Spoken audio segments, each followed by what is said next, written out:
Sir, जिस तरीके से आपकी पार्टी अलायंस में रही एनडीए के साथ, और कम से कम मुंगेर लोकसभा संसदीय जो क्षेत्र है उस राजनीतिक परिदृश्य से आप बिल्कुल बाहर रहे, उसको लेकर क्या कुछ कहना चाहेंगे? सबसे पहले आप लोगों के न्यूज़ पोर्टल को बहुत बहुत धन्यवाद। और आज 14 मई है, 13 मई को लोकसभा के चौथे चरण का चुनाव हमारे मुंगेर लोकसभा क्षेत्र में संपन्न हुआ। हम आपके माध्यम से सभी मतदाता भाइयों को बधाई देते हैं कि उन्होंने बढ़ चढ़कर मतदान में हिस्सा लिया और देश के सबसे बड़े पंचायत के लिए योग्य जनप्रतिनिधि चुनने के लिए उन्होंने अपने मताधिकार का अपनी समझ से उपयोग किया। साथ ही आपके माध्यम से आज एक बड़ी दुखद खबर आई है। बिहार की राजनीति के शीर्ष राजनेताओं में से भाजपा के पूर्व उप मुख्यमंत्री आदरणीय सुशील कुमार मोदी जी का दुखद निधन हुआ है। वर्तमान समय में वो बिहार के राजनीतिक आकाश के एक बड़े सितारे थे। मैं अपनी ओर से उनको विनम्र श्रद्धांजलि अर्पित करता हूं और उनके परिवार के प्रति अपनी संवेदना व्यक्त करता हूं। अब रह गई चुनाव के बारे में, तो आपने ठीक कहा कि इस बार मुंगेर लोकसभा के चुनाव में मेरी सक्रियता उस तरह से नहीं रही जैसे विगत चुनावों में हुआ करती थी। इसका कारण था कि मेरे पार्टी ने मुझे प्रथम और द्वितीय चरण में दूसरे जगह की जिम्मेवारी दी थी। नवादा लोकसभा का भी मुझको प्रभारी बनाया गया था अपनी पार्टी की ओर से। शेखपुरा विधानसभा, जहाँ से हमारे जमुई लोकसभा में हमारे पार्टी के प्रत्याशी थे श्री अरुण भारती जी, तो उनके लिए शेखपुरा विधानसभा में काम करने का भी निर्देश था। तो मैंने उस समय तक तो वहीं रहा। बाद में जब 19-20 तारीख के बाद यहाँ आया तो जो यहाँ की चुनावी प्रक्रिया थी उसको देख रहा था। क्योंकि मेरी पार्टी का गठबंधन था, लेकिन विगत विधानसभा चुनाव के बाद जिस तरीके का राजनीतिक परिस्थिति बना और मैं लोजपा के तरफ से चुनाव यहाँ लड़ा और चुनाव के बाद सुलगढ़ा विधानसभा में इस तरह का नैरेटिव सेट किया गया कि मेरे चुनाव लड़ने के चलते किसी प्रत्याशी की हार हो गई और उसके चलते कुछ लोगों में नाराजगी है। अब ये ऊपर का गठबंधन तो होते रहता है। अब एकाएक जनवरी में 28 जनवरी में ऐसी परिस्थिति बनी कि फिर से नीतीश कुमार जी राजद गठबंधन से निकल के और ये भाजपा एनडीए में आ गए, तो फिर परिस्थिति बदल गई। तो उस लिहाज से मुझे लगा कि यहाँ प्रत्याशी भी जो पूर्व के प्रत्याशी थे वही प्रत्याशी घोषित हुए, जदयू को ही सीट मिला। तो मुझे लगा कि अगर पार्टी की तरफ से या फिर जिस पार्टी से लोग लड़ रहे हैं उस पार्टी के तरफ से अगर मेरी सेवा की ज़रूरत होगी तो मुझे कहा जाएगा।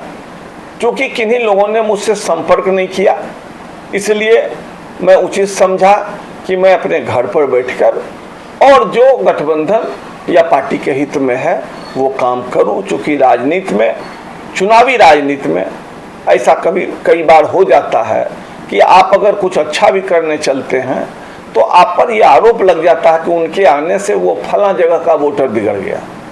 तो इसलिए मैंने ये उचित समझा कि मैं अपने घर पर रहूं और मुझसे कभी किन्हीं लोगों ने संपर्क किया नहीं।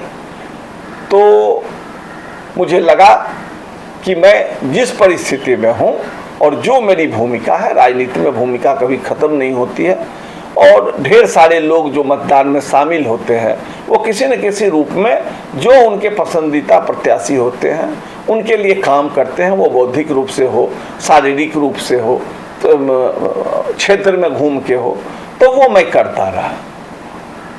अब इसको चाहे आप लोग जिस नज़रिए से देखें, लेकिन मैंने जो उचित समझा और मैं लगातार यही रहा, सूर्यगढ़ा विधानसभा क्षेत्र में ही मैं लगातार रहा, आप लोग देखते रहे।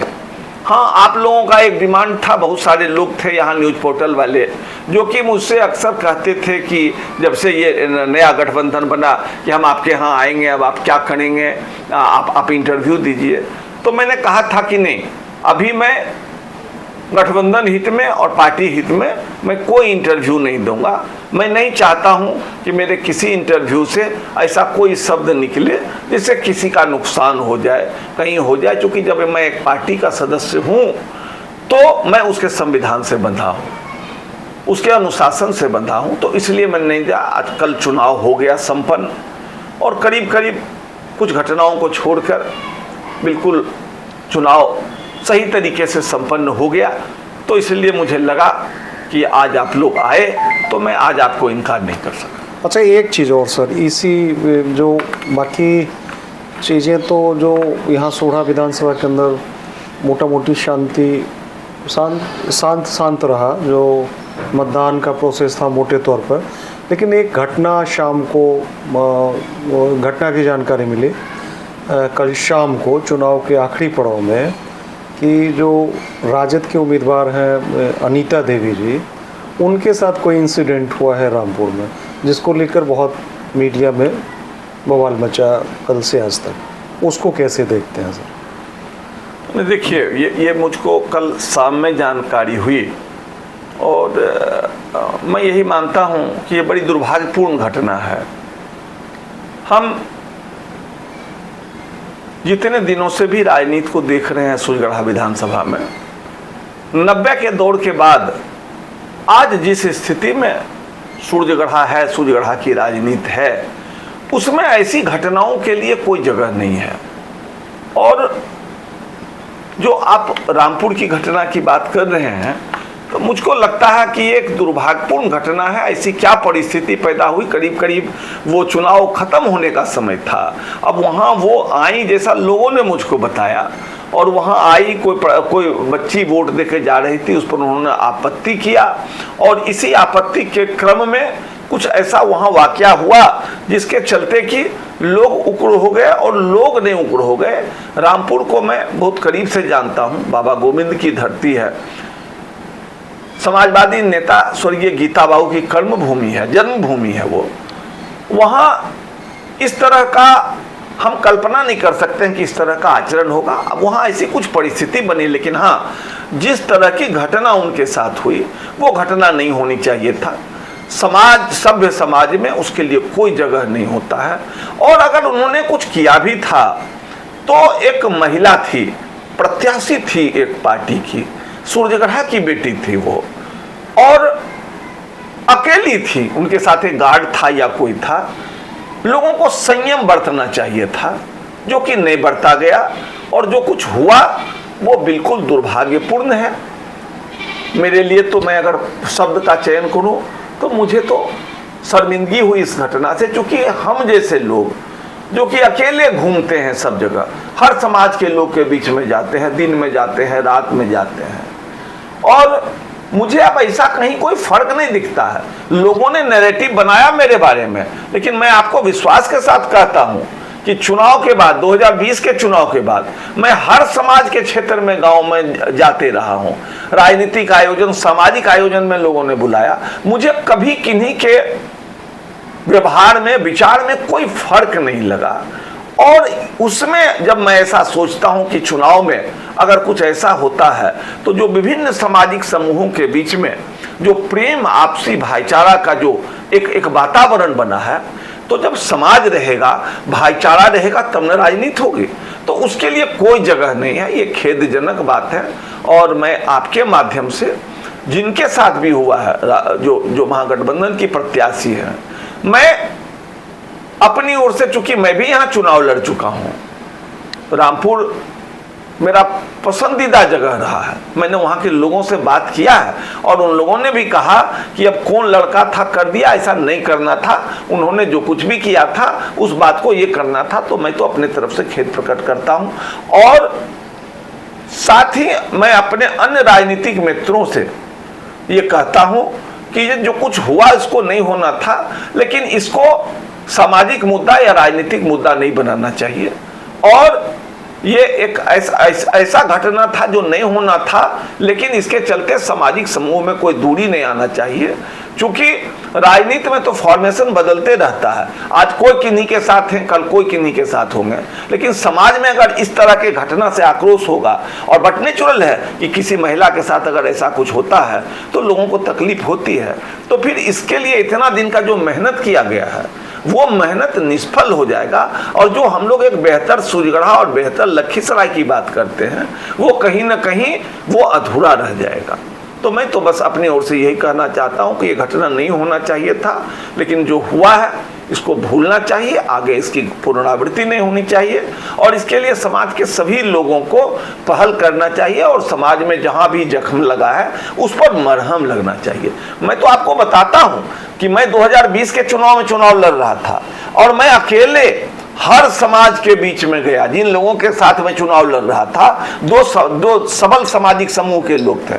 मैं आपको विश्वास के साथ कहता हूं कि मुझको हर समाज में वोट मिला न मिला, लेकिन सम्मान में मुझको कहीं कोई कमी नहीं हुआ। चुनाव के दिन भी मैं घूमते रहा, हर जगह के बूथ पर गया, कहीं कुछ नहीं हुआ। ये हमारे सूर्यगढ़ा के राजनीतिक जमीन की ये जो पंडित कालियानंद शर्मा जी की भूमि है, राजश्री बाबू की भूमि है, भागवत मेहता जी हैं, राम जी महतो जी हैं, ये इस भूमि की ये खासियत है कि यहाँ के लोगों का सोच जो है सो राजनीतिक सोच होता है, इस तरीके का सोच नहीं होता। अब कभी कोई घटना हो जाती है तो ये घटना तो खेदजनक है। सर, प्रशासनिक कार्यशैली पे क्या कहना?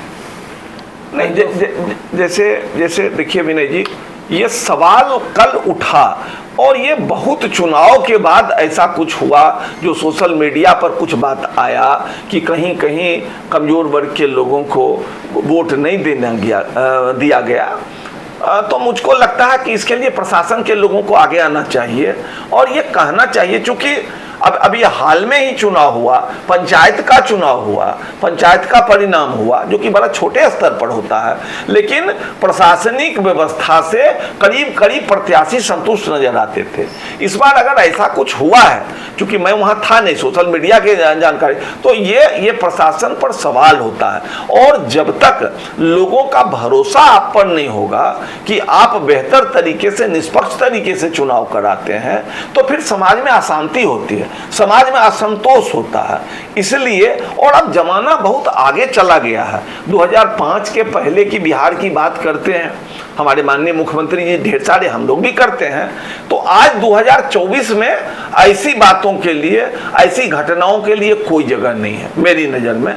ऐसा अगर हुआ है तो ऐसा नहीं होना चाहिए, अगर नहीं हुआ है, ये भ्रांति है, तो इसका स्पष्टीकरण तो प्रशासन के लोग करें या फिर पार्टी के लोग करें। सर, एक सवाल ये कि आखिर आपके समर्थक और आपके मतदाता जो विधानसभा चुनाव में आपके साथ रहे, उस मतदाता का सवाल तो आता होगा, कारण क्षेत्र में आप नहीं रहे, लेकिन टेलीफोनिक संपर्क तो होता होगा उनसे कि सर आपका क्या आदेश है, क्या करें इस चुनाव में?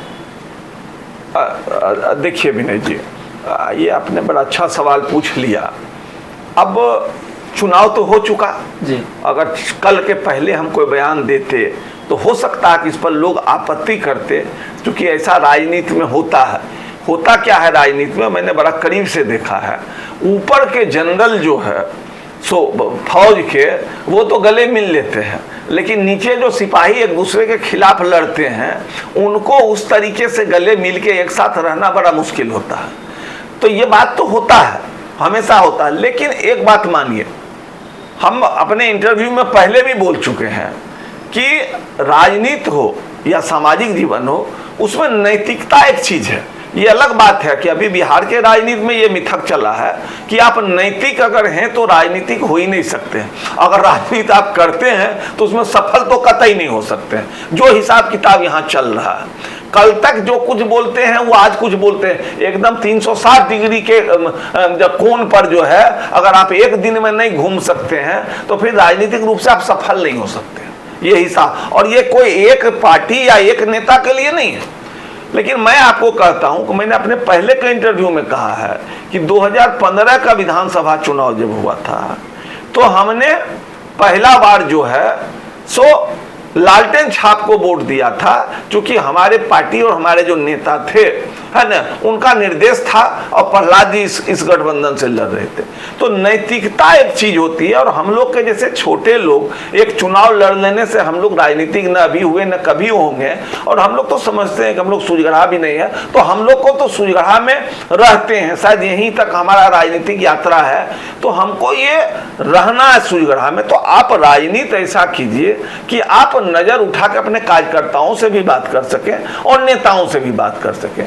तो जब अगर हम ऐसा कहते हैं तो आप आज हम जिस पार्टी के सदस्य हैं, आपने अभी परिचय में कहा कि हम प्रदेश उपाध्यक्ष हैं, तो हमारी पार्टी का गठबंधन जिनके साथ हो गया तो हमारे कार्यकर्ताओं में कहीं कोई भ्रम की स्थिति नहीं रही। और जो लोग भी मेरे पास आए और जिन लोगों से भी हमने बात किया तो हमने यही कहा कि भाई हमारे पार्टी का जो गठबंधन है उसी गठबंधन पर कायम रहिए, और इसमें कोई लेकिन चूंकि हाँ, लेकिन आपको अगर बुलाया जाता है तो जाइए वहां काम कीजिए, अगर आपको नहीं बुलाया जाता है तो फिर आप जहां हैं वहां काम कीजिए, लेकिन काम पार्टी और गठबंधन के लिए कीजिए।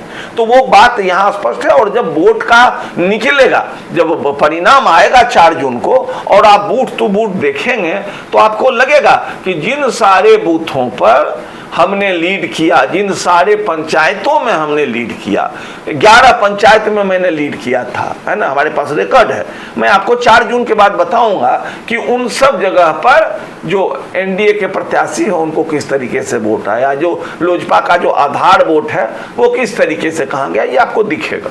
सर, मतदान तो हो चुका है, कल ही समाप्त। फुर्जगढ़ा विधानसभा में अहम चर्चा थी कि फुर्जगढ़ा विधानसभा के रनर, विनर और तीसरे पायदान पर रहने वाले तीनों एक ही गठबंधन में हैं, और सबकी नज़र आप पे ही थी कि उनका इस लोकसभा चुनाव में क्या कार्यशैली रहेगा। और आप क्षेत्र से भी, और यहाँ तक कि सोशल मीडिया हो या प्रिंट मीडिया हो, सभी से कटते कटते रहे और जनता टकटकी लगाए रहा। इस पर क्या कहें? नहीं, वो जो हम कटते कटते रहे तो हम रहे तो यही विभिन्न सामाजिक आयोजनों में 17 था, लेकिन राजनीतिक रूप से जो हम कटते कटते रहे तो वो जो यहाँ की परिस्थिति थी, जो हमने कहा, जो आपने कहा कि रनर, विनर, रनर और ये मैं 3 नंबर वाला, ये तो रहा। और उसके बाद भी एक जो पहले के जो विनर और रनर थे वो भी साथ थे, तो यहाँ तो विपक्ष नाम का कोई चीज ही नहीं था। लेकिन हमारी जो भूमिका थी वो इसलिए थी कि जो आप लोग बेहतर जानते हैं कि 2020 के चुनाव के बाद से जो यहाँ ये किया गया कि मैंने जो है सो 2 सामाजिक समूह जो पिछले कुछ दिन से जो है सो राजनीति में एक साथ चल रहे थे अपने हिसाब से, हमने उसके बीच में दूरी पैदा कर दिया। तो अब सवाल ये उठता था कि अगर उस तरीके से जो हमारे पार्टी के नेता, जो हमारे गठ हैं या जो पार्टी चुनाव लड़ रही होती है, ये उनकी जिम्मेवारी होती है। आपने ढेर सारे सभा को कवर किया होगा इस चुनाव में, सूर्यगढ़ा विधानसभा में। अब जरा बता दीजिए वहाँ कि 2 जो महत्वपूर्ण पार्टी थी, उसके बाद जो 2-3 और पार्टी थी, उसके नुमाइंदे कभी मंच पर होते थे, कभी नहीं भी होते थे। तो जो महत्वपूर्ण लोग होते हैं वो लोग रहते हैं। इसका मतलब ये नहीं होता है कि जो लोग वहाँ नहीं हैं वो लोग गठबंधन के साथ नहीं हैं। लेकिन जहां आपकी जरूरत है, बहुत बार ऐसा होता है कि आईपीएल में जो है तो बहुत सारे खिलाड़ी जो है प्लेइंग 11 में नहीं होते हैं, वो बेंच पर होते हैं। कुछ लोग बेंच के बाहर होते हैं। तो वो समय और परिस्थिति के हिसाब से नए नए खिलाड़ी को मौका दिया जाता है आगे के लिए, आगे के विश्व कप के लिए, 2020 विश्व कप के लिए उनको तैयार किया जाता है। उसमें कुछ खिलाड़ी को बाहर भी बैठाया जाता है। तो ये तो जरूरत का बात होता है। अब अगर जहां 5-5 पार्टी और ये समर्थ पार्टी के लोग नेता और कार्यकर्ता होते हैं तो वहां क्या होता है कि कार्यकर्ताओं की अधिकता हो जाती है। अब उसमें आगे किसको रखना है, अब पीछे किसको रखना है, नेपथ्य में किसको रखना है, ये तो ऊपर के लोग तय करते हैं। तो उस हिसाब से जो आपकी भूमिका होती है उसको करना। सवाल ये भी बनता है सर कि आप भी गठबंधन में थे, गठबंधन धर्म को निभा रहे थे, लेकिन आपको तरजीह नहीं दिया गया, आपसे संपर्क नहीं साधा गया, तो क्या आपकी महत्ता इस फूलगढ़ा विधानसभा में उम्मीदवार नहीं समझे क्या? नहीं नहीं नहीं, ये इसको इस रूप में देखना उचित नहीं होगा। आप थोड़ा राजनीतिक सवाल पूछ रहे हैं, ऐसा कुछ नहीं होता है। सवाल ये होता है कि कब किनका कैसा जरूरत है उसके हिसाब से देखा जाता है। तो हम थे तो हमारे लोग तो काम कर ही रहे थे, सब जगह काम कर रहे थे। कल के चुनाव में भी ढेर सारे लोग थे जो कि जहाँ जहाँ जिनको जिम्मेदारी मिला है वो सब लोग बूथ पर थे, खड़ा कर रहे थे। जिनकी जरूरत नहीं थी वो लोग नहीं थे। उस चुनाव में कुछ कटुता पैदा हो गया था, बहुत तरह का बात हो गया था, हमको चुप रह के उसका भी समन करना था। दूसरा बात ये होता है कि आप राजनीति में हमको पद पर नहीं है, हम कोई बड़े नेता नहीं है, हम एक पार्टी के सदस्य हैं, पार्टी ने हमको सम्मान दिया है। लेकिन हम अगर राजनीति करते हैं तो कुछ वैसे लोगों के बल पर करते हैं जो लोग कि 20 के चुनाव में मेरे साथ थे और अभी भी हमेशा साथ हैं। लाख तरह के प्रलोभन और दबाव के बाद भी जो लोग हमेशा हमारे साथ रहे थे, तो उनके मान सम्मान के लिए भी हमको उनका मान सम्मान का ख्याल रखना था और उनके साथ रहना था। लेकिन आप अगर उनका साथ छोड़ के कहीं अपने खुद चले जाते हैं तो फिर वो लोग आपसे बिछुड़ जाएंगे। आप अगर उनके साथ रहते हैं तो समय पर वो काम आते हैं और उनको ये नहीं लगता है कि ये हमारा नेता भी अवसरवादी है और जरा सा समय आया तो ये पलट के दूसरे तरफ चला गया और हम जहां के तहां रह गए। हमने इनके लिए बहुत सारा लोगों से दुश्मनी ले लिया, हमारा बहुत सारा संबंध जो है वो कटुता में बदल गया और ये अपने मिल गए और हम लोग को छोड़ दिया। तो नहीं, हमको उन लोगों के साथ रहना था और हमको चुनाव के दिन तक साथ रहना था। और वो हमको किन्हीं नेता के प्रति जो हमको आपसे बोल रहे हैं तो ऐसा नहीं है कि जो कल का दिन परिणाम आएगा या और कुछ होगा तो वहां नहीं। हमारी प्रतिबद्धता सिर्फ और सिर्फ लोक जनशक्ति पार्टी रामविलास के प्रति आज के दिन में है और हमारे अपने लोगों के प्रति है जो 2020 में हमारे साथ खड़े रहे और हम उन दोनों के प्रति प्रतिबद्ध और जवाबदेह हैं।